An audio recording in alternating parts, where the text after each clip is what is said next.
For my research project, I looked into the effects of after-school music programs and their positive influence on children of America, and the need for better funding and providing more access to those who could benefit from it. For one, I believe music is an art that everyone should have the opportunity to engage in. It has been a part of the human experience since the beginning of civilization. As we look through more and more archaeological digs dating further and further back in history, one common trend we see every time is that music was a part of that civilization in one form or another. It is a strengthening art form for the community, and it bonds the society in secular and sacred ways. It brings people together to celebrate and also to mourn, and it builds that social cohesion that helps a society thrive and survive through time.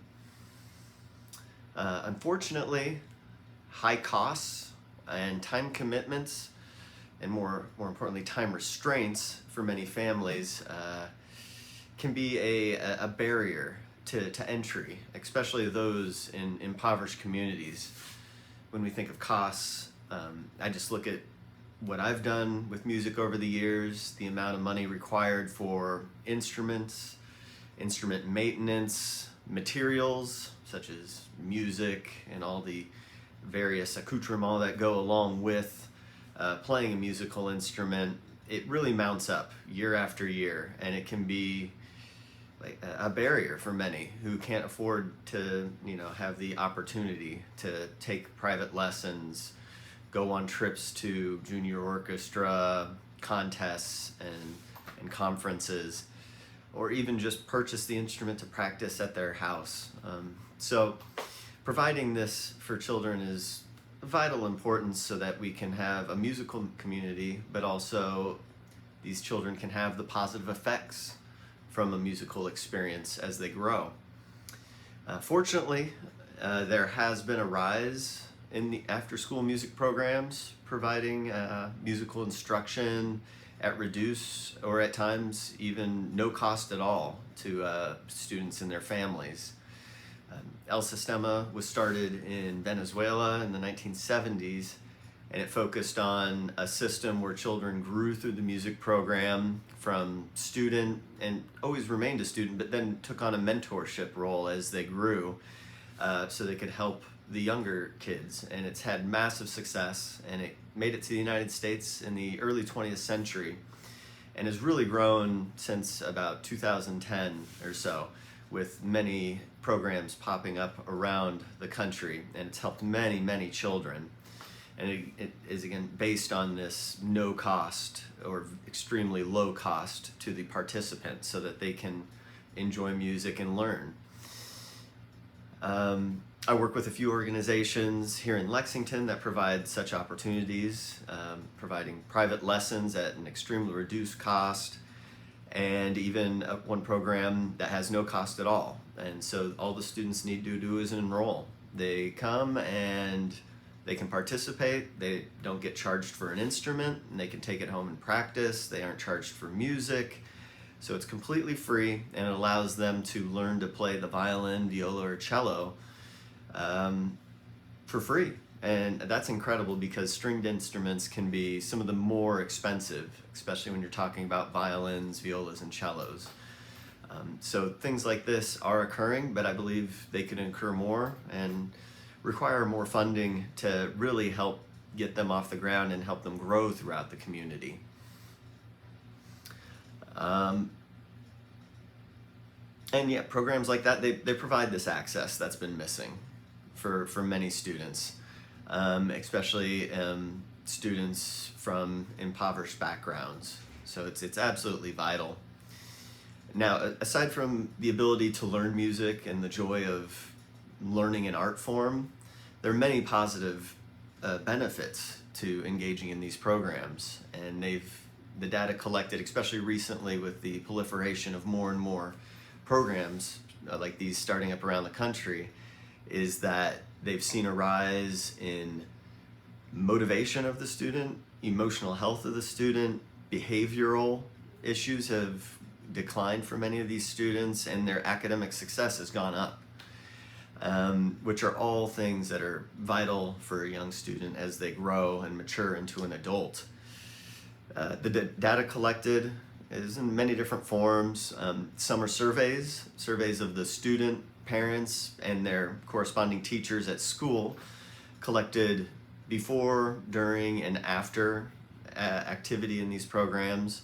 And the majority of students have seen a growth in all of these categories: academically, overall happiness, emotional health, and a decline in behavioral issues.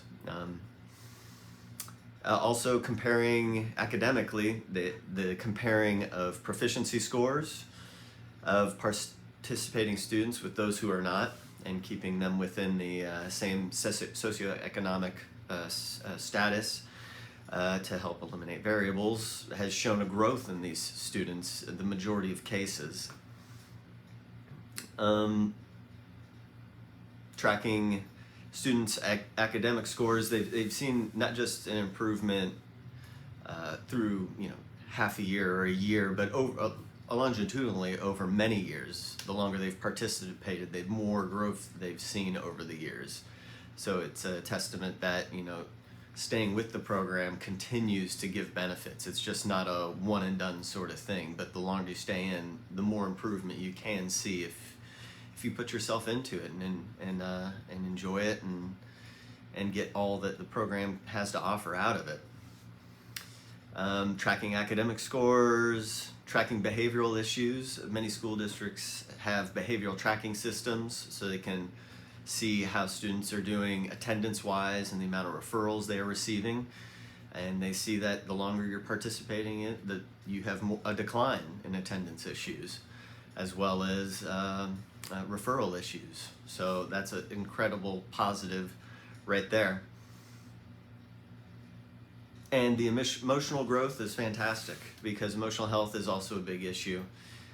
This building of friendship that you get in these programs, experience a sense of belonging, a sense of building of a community, is great for a child. It's a moment where they can feel a part of a group and then be heard and be a part of something. And like many children, like many people, that's what we're looking for in life, and it provides all those things. So when we think of big issues in the educational system, we're thinking emotional health of children, academic test scores, which there's a lot of talk of the decline over the years, and behavioral issues we're seeing in the schools. And after-school music programs have seen benefits in all three of those. So that is absolutely fantastic.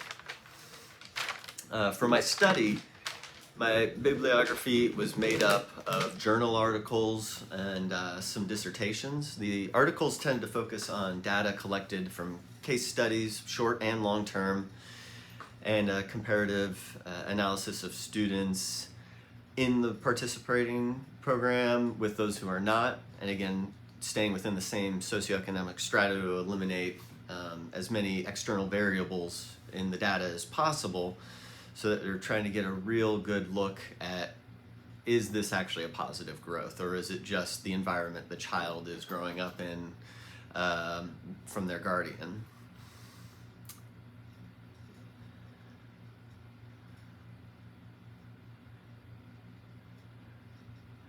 The dissertations on that side they're a lot longer. Obviously, it's a dissertation.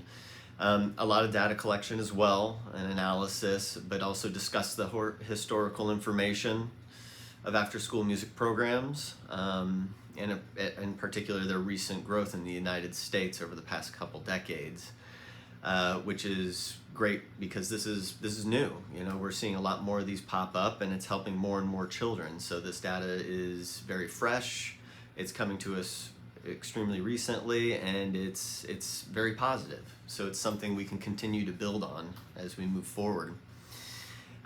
Research-wise, I found just mining these bibliographies and these dissertations was fantastic.